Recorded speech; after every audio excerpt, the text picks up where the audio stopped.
Welcome back to another video. My name is Abby, and today we're talking about 3 steps on how to awaken the feeling. We're going to be talking about Neville Goddard and Joseph Murphy. Now, if you're new to this channel and you want more videos like this one, go ahead and start right now by hitting subscribe so you don't miss future videos. And if you like this content, a great way to support this channel and let me know you like this content is simply by clicking like.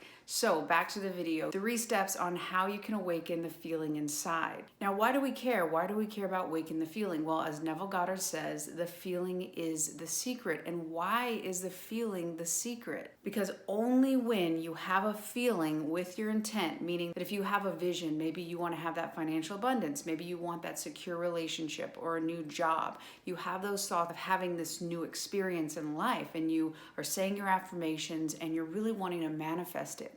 Until you incorporate that with a feeling, it will never get into your subconscious. And if it's not into your subconscious, you don't have a chance in seeing it in your external world, because 95% of your life right now, if you're over the age of 35, is being run by your subconscious programs. Your subconscious programs mostly go back heavily to when you were the last trimester of your biological mother and 7 years old. Now, throughout the time since you being 7 years old, other experiences have come up in your life and where you have made a decision based on an experience and then had that idea, thought it so many times over and over and over that that became a belief. That started to become part of you, your identity in your cybernetic mechanism, which is how you see yourself. In your subconscious, you've impressed upon it, you've influenced your subconscious, and your subconscious is impressed upon simply by what you feel to be true. That's why it is vital.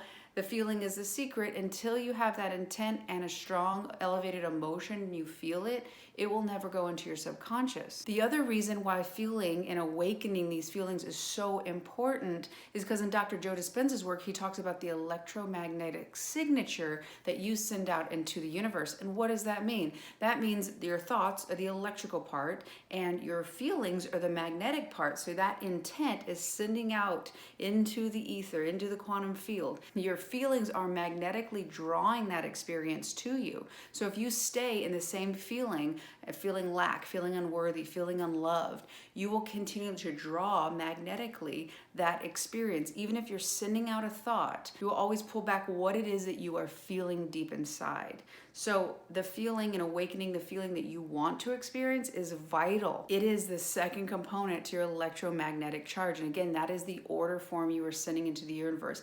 That at your very core is who you are being. Remember, how you think and how you feel is your state of being, and the universe will always reflect back to you who it is that you are being, not what you want, not what you desire, but who you are being. So whatever you're thinking at a deep subconscious level, even if you're not aware of it, and even if you're not aware of the feelings deep inside, you will be getting that reflection back. So that's why a lot of times it's confusing to people when they're like, no, I want to live in abundance. I do feel lovable. I do feel worthy. But if you really got into their subconscious programs, you could see that they actually have had experiences in their life that have shown them that they're not worthy. And deep down inside, at the subconscious implicit memory level, they don't know that is forming who it is they really think they are, and ultimately who they are being vibrationally in the universe. The first step to awaken the feeling inside is to begin to ask yourself new questions such as, what would it be like? Who would I need to be to have these feelings? How would I move through the world? And one thing Dr. Joe Dispenza talks about is, what is the greatest expression of myself? And when you start to ask yourself those questions that are outside of your normal, outside of what you've experienced or thought in the past, and you really start to try to expand who it is that you could be, you will actually allow your frontal lobe to start looking out into the universe, looking out into your landscape, to find new evidence of potentially who you can be. As that frontal lobe starts to look out and potentially bring you information that is going to be contradicting to who it is you think you are now, starts to unravel who it is you think you are, or those beliefs that you've held on to for so long, you actually allow your RAS, your Reticular Activating System, to get involved, which is a filtration system that you program. A great example of your RAS is when you start to look for a new car, even if you're not even going to buy it, but you just are like, wow, that would be my dream dream car. Maybe you're making a vision board and you start looking it up online, and then slowly you start seeing it everywhere. It's in the grocery store parking lot, it's driving down the street, it's on the highway, it's parked next to you. Well, this isn't because suddenly the universe is conspiring to bombard you with this car. It's because you are now allowing yourself to see it. It's been there all this time in just the same amount of frequency. The only difference is your senses are now able to perceive it in the world. The same thing happens with the opportunities that you're wanting to experience. You literally are not allowing yourself to perceive them through your RAS, especially if you have some sort of past trauma that has shown you that getting to that experience, maybe it's putting yourself out there for a job or opening up to a romantic relationship. If you have the belief that it is dangerous, it's going to hurt you, you're going to automatically try to filter that out because that is a way to protect yourself. Oftentimes, this is the reason we have self-sabotaging behavior. Really, we're just trying to protect ourselves. Now, the second step on awakening the feeling inside is actually from Joseph Murphy, and that is assume the mood that would be yours if your wish was fulfilled. That would mean to go to the root. So if you're going to get a new job, would it make you feel secure? Would it make you feel safe?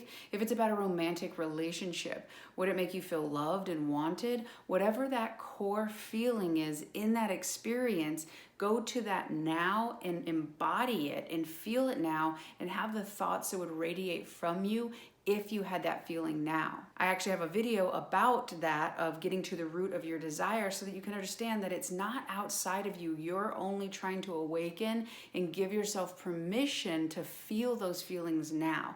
The difference in a Newtonian way would be, okay, I'm gonna get that job and then I'm gonna allow myself to feel safe. A quantum model would be, I'm gonna start feeling safe, and because I feel that way, I'm going to radiate that into the universe. I'm going to electromagnetically send that impulse into the universe, and then I'm going to see the experience so that that is reflected back to me. Now, the third way that you can awaken the feeling right now in you, so that you can move into that feeling now and have that reflected back to you in your life. I've heard from some people that they have a really hard time, that they try, they visualize it, but they can't get in touch with that feeling. And my advice would be, think about your earliest memory of happiness, pure joy. I know a lot of us have had a multitude of different experiences. Some of them have happier childhoods, and some of them were more rough. But the best of your ability, think of something that made you super happy. Was it a holiday morning? Was it being with your friends? Was it one of your family members? Was it a special toy? Whatever it is that you can remember that really made you excited, try to focus on that, because what we're trying to do is, you had that original concept, you had that original way to be in the world. Well, a lot of things happened. A lot of people told you a lot of different things. You formed a lot of different ideas that have turned into beliefs, that have turned into a structure of who it is you think you can be and how it is that you think you can act in the world. Well, we want to go to the origin. We want to go to the pure you and tap into that ability to feel those very elevated emotions. And you were able to do that as a child because you didn't know any better. That was a natural way to be. So going there and experiencing that happiness, that joy, that excitement for life, focusing on that and trying to bring that into your body now, no matter what your current circumstances are, focusing on that memory. If you have a lot, that's great. If you only have one, even if it was watching somebody else be excited, you're trying to bring that elevated emotion into your body, because your body does not know the difference between a really vivid imagination and an actual experienced event in life. And there's a lot of different studies to show that people just doing a mental rehearsal can actually show new neurological pathways being built, meaning your brain will actually show that that experience has already happened. So if it's abundance, or if it's joy, or whatever it is that you're wanting to feel, whatever it is, a change that you want, feeling worthy, feeling loved, going to those memories you already have and using that as a structure to show you that you do know how to feel these things. Once upon a time you did feel them, and reminding your body of that now, moving it and crossing it over with that desired reality that you want, relationship, financial abundance, career, whatever it is, merging those two, that intent with that strong emotion. We're using that strong emotion from when you were a kid, using those two together to basically, like we talked about earlier, impress upon your subconscious mind that which you want to be, that who you now want to see yourself to be.